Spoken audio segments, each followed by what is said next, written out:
Welcome to the Coffee with Jeff and Jason podcast. Tune in for freshly brewed discussion on everything you need to know regarding the automotive industry.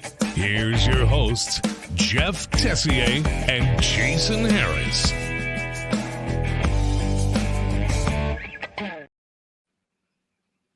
Little air guitar. Should I continue to do? I love our intros, Austin. You're the best. Hey, everyone. What's going on? It is Jason Harris here, and thank you for joining us on another podcast. We get to talk about it's Coffee with Jason, by the way. I meant to say that. Thank you for joining us on an episode of Coffee with Jason and Jeff. I am Jason. That is Jeff Tessier. And Austin. Only Austin. Kind of like Beyonce. It's just Austin. You get sick and tired of me telling that joke, don't you? Like, I mean, I wonder what Jason... awesome, so.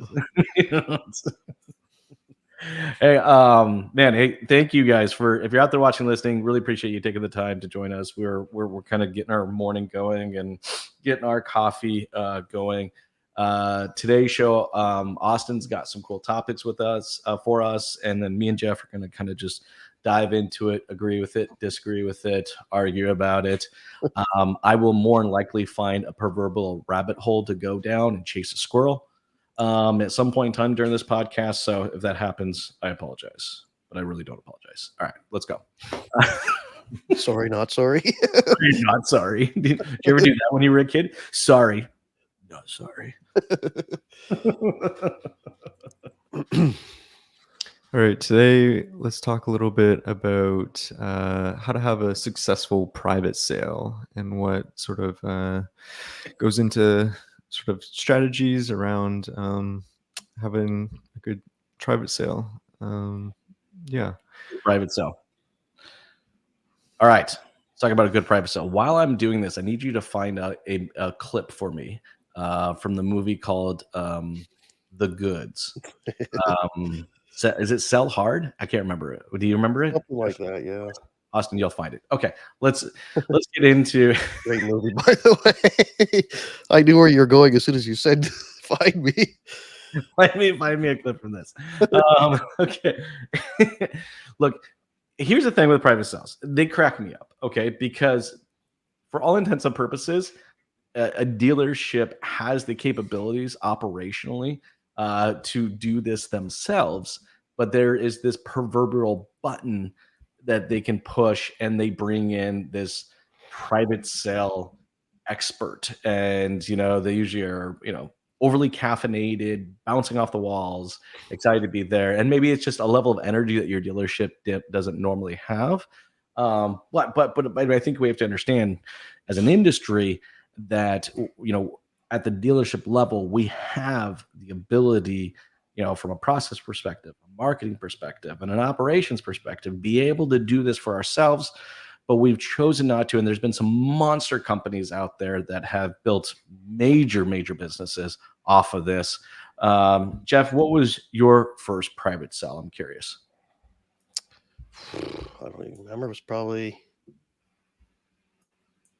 like almost 20 years ago now. I was working at a Chrysler dealer, and there was one and it was old school, hard closing chaos. It actually, I wasn't in sales at the time, but I was just like, I wouldn't want to be a customer at this moment. It was hardcore. It was hardcore. So my thoughts, like when we had the dealerships, right? I mean, we were fairly new, and to do a private sale at the dealership at Hamilton wasn't really a thing to really do in the first couple of years, right? But you get a lot of pressure from the manufacturer. You guys should do a private sale. This dealer up here did one, and they sold like 10 cars, and you should. I'm like, my total impressions of private sales were just not good. So I said, no, there's no way I'm doing that, right? But I think it can be done very well if there's a lot of good planning that goes into it. You got a good focus group that you want to focus on. You've got everybody on board, right? Like I've hosted a few private sales, and unfortunately they don't really get the whole dealership involved, right? Or aware right from reception, which just blows my mind. True. That's very true. So like, if you're not going to get your receptionist, the one taking phone calls, to understand what it is that's going on, what's the point? or even the parts or service guys, right? Like technicians, anybody. So Mhm. that everybody, the advisor is saying to the customers even, hey, while you're here, your car's here. Do you mind if we get somebody to appraise it, or do you have some time to come over to the front? We got this great event coming on. You know what I mean? There's so much prep work and costs that go into it. Why wouldn't you? But I mean, that can be on a daily anyways. But to me, that communication and getting the entire team Yeah. on board to understand what it is, what you're trying to accomplish, what the goals are, how they can participate. You know, they're not just there to go up front and get a free donut. Like, No. You're 100% right. I mean, I think, look, my first impression of a private sale when it was really an event. And I actually do remember it because I was probably about 10 or 12. And, this is, one of my first times at a car dealership with my dad. And, there was a sales event going on. There was a petting zoo. There was a monster truck. All right. There was a hot dog guy. And I think I got my face painted possibly. Or I got a balloon animal, I think, out of it. You know what I mean? But this was years later, I've learned that was an event company, all right, that would put this thing on. And I think at some point in time, that's what kind of private sales were. They were events. They were, the funny things we call them private. I mean, I do remember at one point in time them actually being a private sale, meaning that you had to have an invitation. They were typically done off site. They were at, let's call it an empty shopping mall, parking lot with tents, and it was kind of an invite only, kind of a model, right? Like, well, if you didn't have an invite, you weren't coming, and it was just the idea of an event at the dealership, I think, is absolutely amazing, and I think bringing in, new people with new energy and new excitement to really host an event to make sense. Now, private sales kind of ultimately adjusted over the period of time, and to your point, became way more aggressive and loud and a little crazy. Austin, you have a perfect a perfect video clip of what I think people envision a private sale is. Do you want to play that for us real quick? Yeah. Is this the one you were talking about? This is it. Sell the metal. Sell the metal. Feel exactly like I did before I landed on Iwo Jima. I swear to God, there's no difference at all. Attaboy, Teddy. Pain is weakness leaving the body. Sell these bastard cars. Sell the metal. Sell the metal. Sell the metal. Sell the metal. Sell the metal.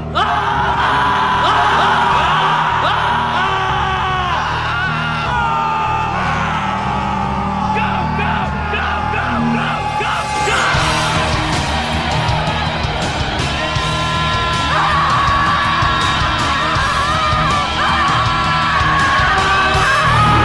Welcome to Selleck Motors. Let's get you in a car.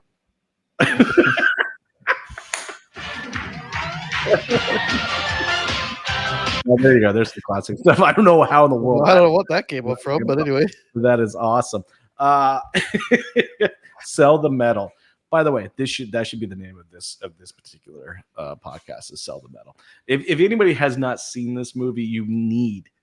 Oh, it's a great movie. And if you have already seen it, then you need to watch it again immediately after this podcast, because it's just fun. It's just fun, right? And but look, the movie is about this group of people that go around and host these events, and they really put an event on. They have a concert, they have a petting zoo, whatever. It's just it's an event. So here's the thing. I think what it is today, all right, I go to a private sale, I walk in, there's like 3 balloons. I'm not kidding you. This is typical, right? Maybe there's any balloons at all. All right. There's a table, possibly with a cloth hanging over it, but it could just be a table. All right. With a guy or lady sitting there to greet you. All right. With a box of stale donuts and a box of cold coffee, right? And they welcome you into the dealership like it's an event. But you look around the dealership doesn't look any differently than any other day you come into this place. And it drives me effing nuts. Like, I just think, like, I don't know. Woosah, but no, I get angry, right? It's like, Well, we need to put the effort in to get the results that they want, right? If they're Yeah, not you going to put gotta any have a effort in, reason. what's the point?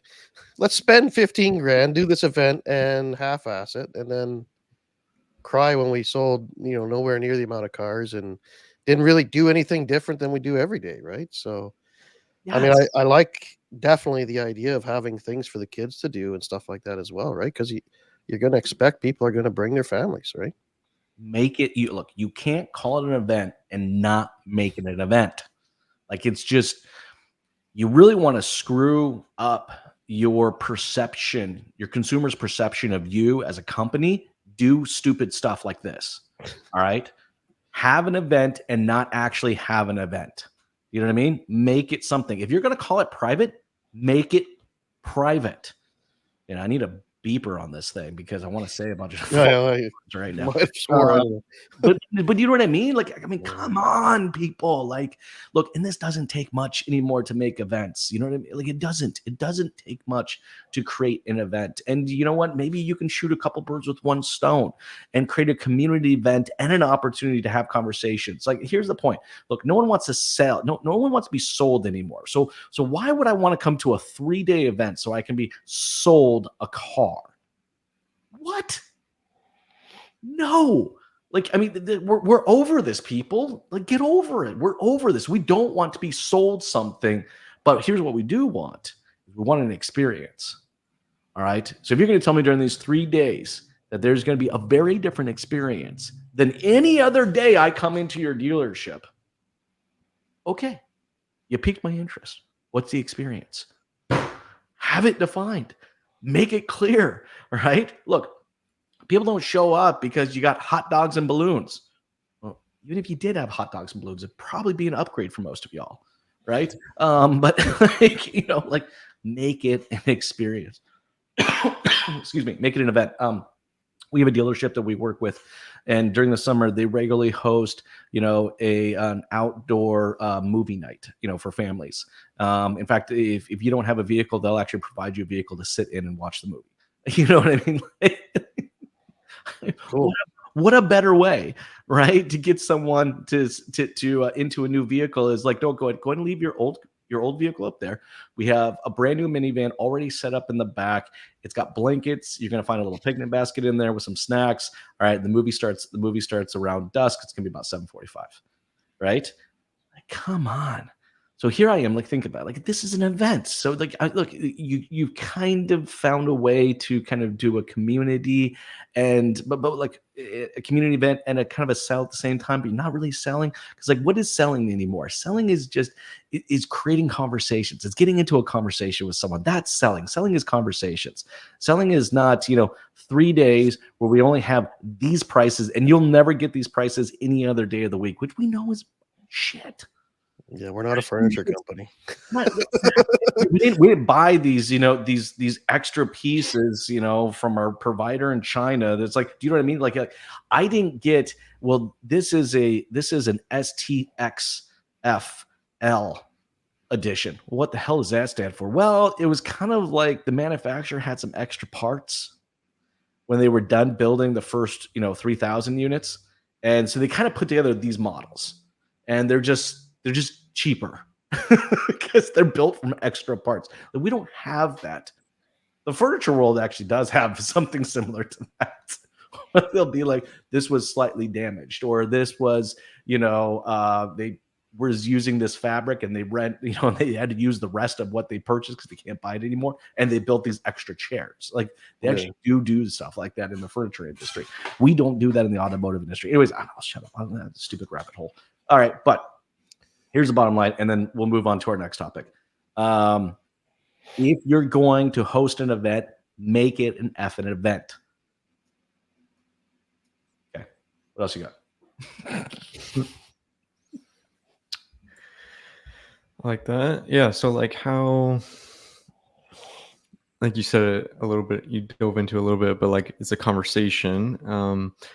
How like salesy can you get with a private event? Like where does the sales part come into it? Like I get that you have to make an event, make it enjoyable, make it enticing to come to.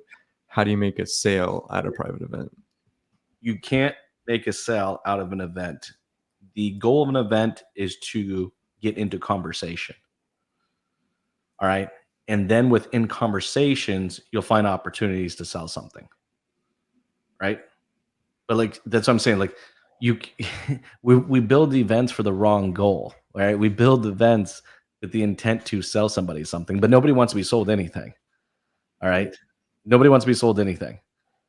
You know what I mean? Like, so the goal should be to generate conversations, because conversations can turn into sales. You know, I had a Ford dealership we worked with a few years back host a small business luncheon.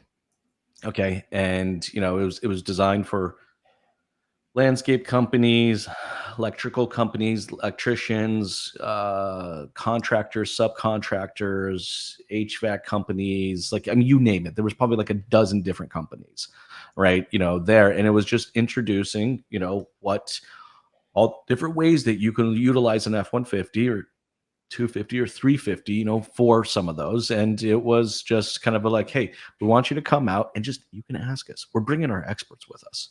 All right, we understand that these trucks are your livelihoods. These aren't just for them it was a little different, right? Because it was perfect. They knew their audience, right? So their audience was very, very specific. You know, it was like their audience. They use their specific audience uses their vehicles as their livelihood, not as a means to get to their livelihood. It is their livelihood, right? So you know, they were able to discuss, you know, all the different maybe towing capabilities and capacities, but then also maintenance cost, and then prepaid maintenance costs, and financing options, and different financing options, and you know, add-ons. You had cabs, and you had, you know, if there's all, you know, roof racks and rails and all kinds of stuff, right? But what it was is they had about 60 plus conversations with small businesses about what their business may need from a transportation perspective.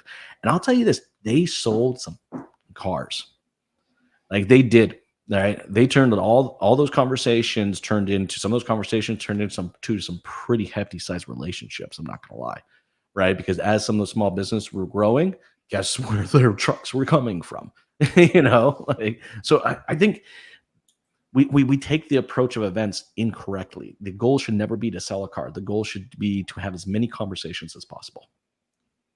And then in those conversations, you'll find opportunities that where you'll be able to sell or guide someone to a sell.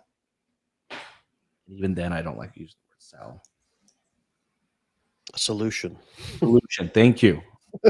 Well, it is. It's a solution, right? Well, ultimately, right? I mean, and the less harsh we are in the sale during like conversations with customers, we just want to sell them a car. The customers' walls are building and building and building, right? So they know what's going on. They already know they're going to get hammered. If they're coming in, we just have that conversation, show them a new car. Maybe they've got a new model that has just come out. Hey, I know you bought this car 2 years ago. Yep. And you may, you know, let's go for a drive and I'd like to get your feedback on it. That's something that will go a long ways with a customer, even if they're not going to buy today. 100%. Now they've better understood the car and you didn't try to jam it down their throat. And maybe they'll decide that they really need that car today or 2 months from now. Who knows? Now, I do remember in some situations where a legitimate sell, like a fire sale, actually had to happen. Okay. Give you a couple examples. Yeah, well, I'll give you a couple examples, right? Like, we, you know, I worked for a dealership once that had, we went through a monster hailstorm, right? And the cars that we had, the ones that could be fixed got fixed, and then the ones that need to be written off got written off, and then there were some that was just kind of like in the middle, right? Where it's like, okay, we were able to claim insurance money off these vehicles, but then I could take that insurance money, drop the price of these vehicles so significantly, and just blow them out the door. You know, so it was a proper hailstorm. Scratch and dent hailstorm. Yes, it was. It was a proper. I remember another situation where let's say the owner, possibly maybe it was the GM, got maybe overly excited about a specific model and insanely increased their order to the point where it was like we were literally overstock of a very, very specific model and just physically didn't even have the room to put the damn things. And we needed to get them out, right? So that was another one. Now I did work for a group that they did this on a regular basis, is they hosted a very big used car blowout. Meaning instead of them losing money and sending vehicles to the auction, they would have this one last hoorah, right? And it was every vehicle that maybe they bought incorrectly, or maybe they put too much money in it, or maybe the reconditioning cost was just astronomically more and it ended up setting it, or maybe there was a color or a smell or something, whatever. For whatever reason, we couldn't find an ass for the seat, right? And it was just like we had all intentions of sending this car to an auction and getting ourselves out of it, right? And then moving on. But before we did that, we legitimately had a sale. Just said, look, we were very honest and transparent. These cars are going to auction next week. All right. If you're not buying it this week, it's going to auction next week. That's not out the window, yep. Right. You know what I mean? Like, it's legitimate. The price is the price, is because if I send it to auction, I have to minus my auction fees. So that is why I have it right there. So if you want to buy it now, that's great. Otherwise, the bloody thing's going to auction. And then that was a legitimate, let's call it, sale. I think we mixed the two. I know I'll get off this topic, but I think we mixed the two between sale and event. And for some reason, we try to shove it into it. Anyways, anything else, Austin? You want to go deeper down that rabbit hole? And then, so I'm assuming in your marketing efforts, you should talk about the experience that the customer is going to have, and not so much about the exact savings or like the offer. It depends if it's a sale. See, that's what I'm saying. This is the problem. We sign to like try to mold an event and a sale into the same thing, right? Like, it's like, okay, a sale is a sale. And yes, can it cover a period of time? Cool. But don't call it an event unless you're going to make it an event, right? You can just legitimately run a sale. Like we did at that group, it was 9 rooftops collectively once a year. We took our problem vehicles and we did it. Now you don't have to do that anymore. There's so many other solutions. You just don't have to do that anymore. But like, that's the way we did it. And it was very effective. And at least we picked up money on the financing side. So like, it made sense, but that was a legitimate sell. If you're going to do an event, you got to do an event. So from a marketing perspective, the messaging that really needs to come out is it needs to be super transparent about what you're actually doing and what the expectations are, what they're going to be. Preload the crap out of them. Jeff, you got kids, you know what preloading means. Like, you tell them in advance what it is and what is going to happen. We used to run, we used to run credit repair events, right? And at these, or credit, I guess we call them credit repair events, anyways, bottom line, it was a credit challenge event. That's pretty much what it was, right? And we looked at all the vehicles our group had, and, we put the ones that we knew would book the best, all right, for people that were probably creditly challenged, right? And, the funny thing is there wasn't any salespeople there. It was all finance managers. The cars, look, because what you had to do is you had to sell them on the payment first. You had to sell them on the payment, and then you walked them over to the section where these are the cars that fit your payment. Which one would you like? I don't know if you can do that anymore. I don't know if you probably can. And I bet you in some places you still can do that. That'd be great. Yeah. Look, guys, I know we're getting towards the tail end of our conversation on this, and this has been a fun episode of Coffee with Jason. Jeff. If you guys really like the content, please check out strategywithjason.com. You can also find us anywhere on social and any podcast channel. Right, Austin? Every podcast channel? Any of them? Most of them? Okay, most of them. So, you can check us out there. Thank you so much for taking the time to jam with us today. This has been a lot of fun. All right, guys, you say bye to the audience. Good afternoon. Have a good one. Thanks for tuning in to the Coffee with Jeff and Jason podcast with your hosts, Jeff Tessier and Jason Harris. Don't want to miss out on new content? Be sure to check out the full podcast library at strategywithjason.com to stay in the know. Remember to like, comment, and subscribe. Happy podcasting.